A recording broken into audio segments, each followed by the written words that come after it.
Vamos en esta mañana a meditar en la palabra del Señor. Voy a compartiros una presentación que servirá de guión para el mensaje que quiero compartiros.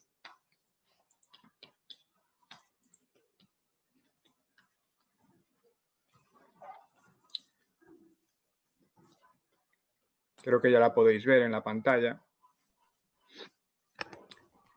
Y lo que traigo para vosotros en esta mañana pues es una pregunta para la reflexión.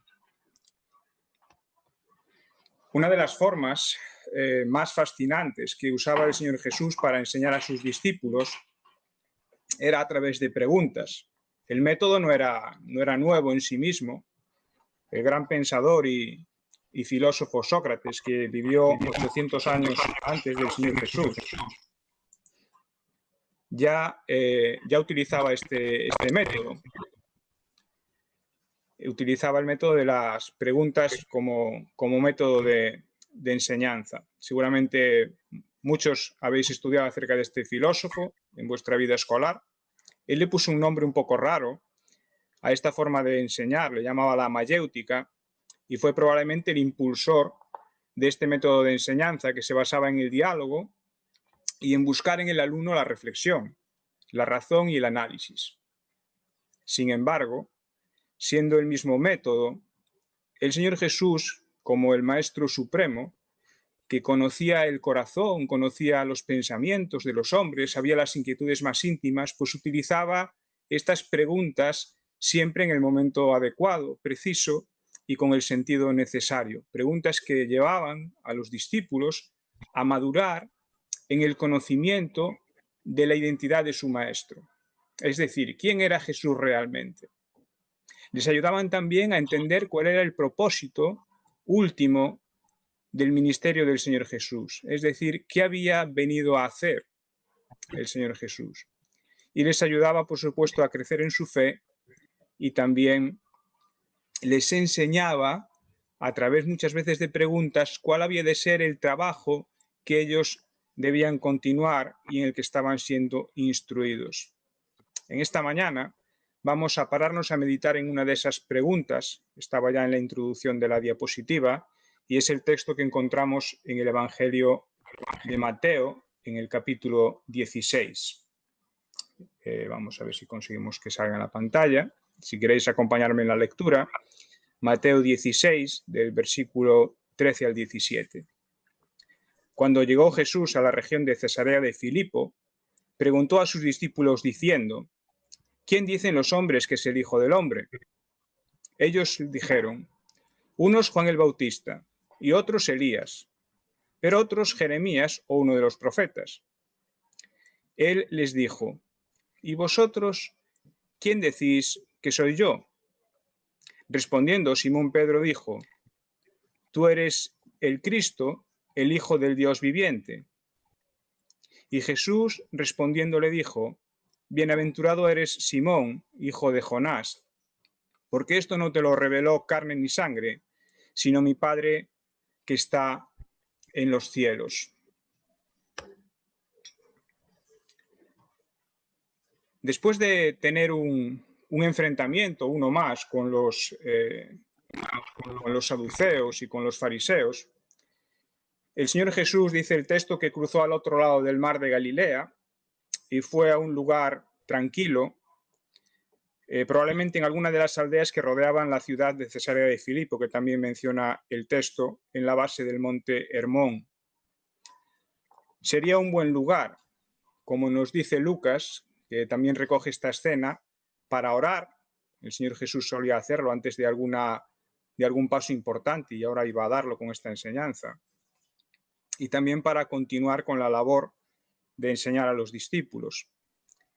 Marcos también cuenta este relato, los tres evangelios hablan de él, y dice que la primera pregunta la hizo el Señor Jesús cuando todavía iban de camino. Si buscáis en el capítulo 8 y el versículo 27 de Marcos, vais a ver que el texto es muy similar, y dice que preguntó a los discípulos en el camino: ¿quién dicen los hombres que soy yo? Realmente la pregunta sería más la que recoge el evangelista Mateo, Y ese yo, ese pronombre personal, pues el Señor Jesús lo sustituye por un título que ya había usado en otros momentos, que es el Hijo del Hombre. Y ese título pues también estaba ayudando a los discípulos a entender que aquel que estaba acompañándoles era el Mesías prometido, un título que vinculaba la deidad y la humanidad del Señor Jesús. De modo que esta primera pregunta, ¿quién dicen las gentes? ¿Quién dicen las personas? ¿Quién dicen los hombres que soy yo? Iba a servir a los discípulos para profundizar en la siguiente pregunta, que era la pregunta realmente importante y la que nos va a ocupar en esta mañana.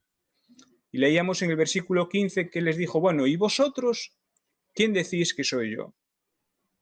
Aquella pregunta más ajena a los discípulos ahora se convierte en algo personal, vosotros. Y es una pregunta que va a impulsar a los discípulos a una reflexión interior sobre la verdadera identidad del maestro. Está bien lo que piensa la gente, dicen que soy un profeta, pero ¿qué pensáis vosotros? Los discípulos habían escuchado muchas veces afirmaciones acerca del Señor o afirmaciones del Señor, mejor, acerca de quién era realmente. Habían escuchado acerca de su poder, habían escuchado de su relación también con el Padre, habían sido testigos de muchos milagros, hasta el punto, recordáis, los que conocéis la historia de los evangelios, que en un momento, en un milagro que el Señor Jesús hizo cuando calmó una tempestad en medio del mar, los discípulos llegaron a decir, verdaderamente eres hijo de Dios. Y no vamos a entrar ahora a estudiar la respuesta que da Pedro, probablemente como portavoz de todo el grupo, con esa frase, tú eres el Cristo, el Hijo del Dios viviente, que es una frase que resume perfectamente la identidad y la misión de Jesucristo, sino que me gustaría que pudiésemos aplicar esta pregunta a nosotros mismos. Esto es el espíritu que quisiera traer en esta mañana al meditar en este texto. Que imaginemos por un momento que el Señor nos está haciendo esta pregunta a nosotros. A ti, a mí, Carlos, ¿quién dices que soy yo? Y por eso voy a enfrentar el estudio de este texto de una forma un poco diferente a cómo se podría hacer. Y quiero sugerir, no sé si estaréis de acuerdo conmigo, que existen al menos 3 grados de madurez en nuestra respuesta a esta pregunta. Y luego los explicaré. Por un lado tenemos la respuesta aprendida y razonada. Por otro lado tenemos la respuesta revelada. Y en tercer lugar tenemos la respuesta vivida.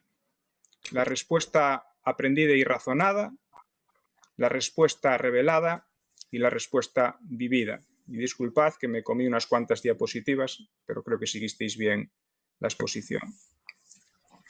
Veamos qué podemos decir acerca de la respuesta aprendida y razonada.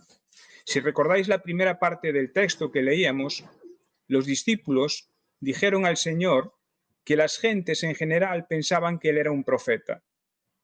Esta afirmación procedía por un lado de lo que habían aprendido, pues en la cultura, incluso en la influencia probablemente negativa de los líderes religiosos que estaban influenciando en la visión que el pueblo debía tener del Señor Jesús, pues había esa respuesta aprendida y razonada que la gente decía acerca de Jesús. Habían visto acerca pues, de los milagros que hacía, de cómo enseñaba, y pues la mayoría pensaban que razonando también, que era alguno de los profetas. Por tanto, la respuesta aprendida y razonada es aquella que surge de nuestra educación y de nuestro intelecto, de lo que pensamos. Y es la respuesta que pueden dar la mayoría de las personas. La mayor parte del mundo puede dar una respuesta de este estilo acerca de Jesús. Las religiones más importantes del mundo, a excepción del cristianismo, claro está, como son el hinduismo, el budismo, el judaísmo o el islam, ven a Jesús como un gran maestro, o como un profeta, o como un siervo de Dios, pero únicamente como un hombre. Nada de divino hay en la figura de Jesús para estas religiones. Lo mismo ocurre con la historia. La concepción social de Jesús como personaje histórico no niega las evidencias de su existencia, que están recogidas en los evangelios y en otros textos extrabíblicos, pero por supuesto niega cualquier aspecto divino de la persona de Jesús. Pero bueno, no todo es así. Hay personas que tienen una idea correcta desde el intelecto de quién es Jesús y pueden dar una respuesta teológicamente correcta o cercana a lo que la Biblia revela y nosotros creemos acerca de Jesús. Si preguntamos a un niño pequeño de nuestra iglesia quién es Jesús para él, yo le pregunté a Eli, te va a responder con una verdad de las que ha aprendido. Ella me dijo, Jesús es el Salvador. Si preguntamos a una persona adulta, que no es creyente, pero que ha crecido en un círculo cristiano, conocerá también esa respuesta teológicamente correcta. Y además habrá formado una idea propia, razonada, de la figura de Jesús. Así que podrá responder con algo diferente. No sabemos lo que. Pero cualquiera de estas respuestas no es la respuesta que Dios espera de cada persona. Él, Dios mismo, ha revelado en su palabra la verdadera identidad de Jesús y también qué tenemos que hacer para llegar a conocerla. Por eso tenemos que hablar de del siguiente grado de madurez de esa respuesta, que es la respuesta revelada. La respuesta revelada. Voy a quitar ya la presentación. Cuando Pedro respondió al Señor Jesús, el Señor le dice, bueno, Pedro, eres dichoso, eres bienaventurado, porque lo que has manifestado no te lo ha revelado carne ni sangre. Es decir, no proviene de la razón del hombre, no proviene de un razonamiento de tu mente, sino que ha sido revelado, te ha sido revelado por mi Padre. Pedro y el resto de los discípulos que estaban allí con él, y a quien también el Señor Jesús dirigió esta pregunta, habían sido guiados al lado del Maestro hasta el pleno convencimiento de cuál era la verdadera identidad de Jesús. Y esa era una obra que solo Dios podía haber hecho en sus corazones. Solo Dios podía obrar ese convencimiento pleno en los corazones de los discípulos. Las evidencias humanas acerca de Jesús, de su identidad, pues podían hacerles dudar. Aunque las profecías apuntaban a que el Señor Jesús era el Mesías, luego había un montón de circunstancias y situaciones que, bueno, hacían dudar. Ese reino prometido, la oposición de los líderes religiosos, ¿qué estaba ocurriendo con el reinado del Mesías? Sin embargo, el convencimiento, la convicción plena en el corazón de los discípulos había sido puesta allí por Dios mismo. Ellos tenían convencimiento de quién era el Maestro. Llevado a nuestro terreno, aplicado a nuestras vidas, la respuesta revelada para nosotros tiene este mismo sentido que tenía para los discípulos. Es una obra que solo Dios puede hacer en el corazón de cada persona. El Señor Jesús dijo, Juan 6:44, ninguno puede venir a mí si el Padre que me envió no lo trajere. La respuesta revelada está ligada, está conectada con nuestra conversión. Es cuando somos iluminados por el Espíritu Santo para entender nuestra condición de pecado y acudir a la cruz en busca de perdón, cuando podemos responder a esa pregunta con la respuesta revelada. Es entonces que podemos decir no con nuestra mente, sino con nuestro corazón, que Jesús es nuestro Salvador. Aquel que nos ha amado tanto que ha estado dispuesto a dejar el cielo para venir a este mundo y ocupar nuestro lugar soportando el castigo que nosotros merecíamos. Esto es algo que podemos aprender y decir de memoria, pero la respuesta revelada es aquella que lo dice desde el corazón, desde ese pleno convencimiento de que realmente Cristo me ha salvado. Y quiero volver hacia atrás ahora, porque aunque hayas aceptado como buena la fe de tus padres, aunque hayamos hecho esto, o aunque estemos de acuerdo con lo que escuchamos cada vez que se habla de Dios, o aunque hayamos leído la Biblia de principio a fin una o varias veces y tengamos un gran conocimiento acerca de ella, si no hemos entregado nuestro corazón a Cristo, la respuesta a la pregunta que nos ocupa en esta mañana solo va a ser una respuesta aprendida y razonada. Y esta respuesta razonada está muy bien para asentarnos en la religión, para vivir en el terreno de la religión, pero sabemos bien que no nos da acceso a la relación que Dios anhela y busca con cada persona, con cada uno de nosotros, que solo es posible por medio de Jesús. Y gracias a Dios que podemos dar esa respuesta revelada, porque Él así lo ha obrado en nuestras vidas. Y quiero terminar con la respuesta vivida. ¿Y a qué me refiero con esto? Bueno, para mí la respuesta vivida es aquella que se va perfeccionando a medida que maduramos como creyentes. Y quiero sugerir aquí 3 aspectos fundamentales que forman parte de esa respuesta vivida, que se pueden dar por separado, pero que para que la respuesta sea de verdad buena, yo creo que tienen que existir los 3. El primero de esos aspectos es el conocimiento íntimo, que nace de la relación personal con Dios y de la comunión con Él. Conocimiento íntimo. Cuanto más crecemos en nuestra relación personal con Dios, cuanto más aprendemos de cómo Él está obrando en nuestras vidas, cuanto más conocemos cómo es Dios y cuanto más queremos conocerle, más vamos a avanzar en esa relación personal con Él. Y es en ese proceso en el que vamos a ir descubriendo nuevas facetas de Cristo también. Vamos a ir aprendiendo acerca de su carácter perfecto. Vamos a ir aprendiendo acerca de cómo Él actúa en nuestras vidas. Y sugiero que ese aprendizaje es uno de los factores en nuestra respuesta vivida, pero no es el único. Hay un factor que es el conocimiento, pero no es el único.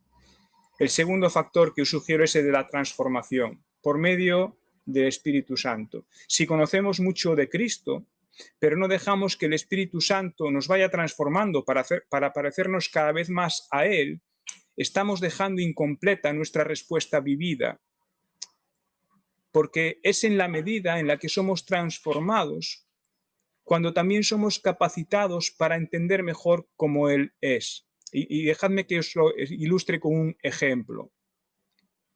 ¿Cómo podemos entender acerca del amor de Cristo? Podemos entender acerca del amor de Cristo pensando en cómo Cristo nos ha amado a nosotros, claro. Pero para entender del todo el amor de Cristo tenemos que nosotros también ponerlo en práctica. Tenemos que ser transformados para también vivir nosotros ese mismo amor. Es así cuando vamos a poder entender mucho mejor el amor de Cristo. ¿Cómo se entiende el amor hacia un hijo? No se puede entender hasta que tienes uno. En tercer lugar, sugiero que el último componente, el último factor para que esta respuesta vivida sea una respuesta completa, es la imitación.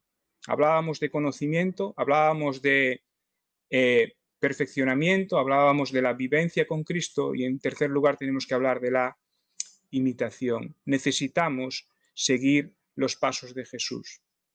No solamente conocerle, no solamente ser transformados en nuestro carácter, sino que tenemos que trabajar siguiendo el camino que Jesús marcó. Nuestra respuesta vivida no estará completa mientras no experimentemos la bendición de servir al Señor sin reservas. Y no estoy hablando de convertirnos todos en misioneros, ni mucho menos. Hablo de la respuesta afirmativa al llamado de Dios. Lo que Él tiene para nosotros, lo que sea, que yo no sé lo que es. Quizás puedo reflexionar en el mío, pero no conozco el vuestro.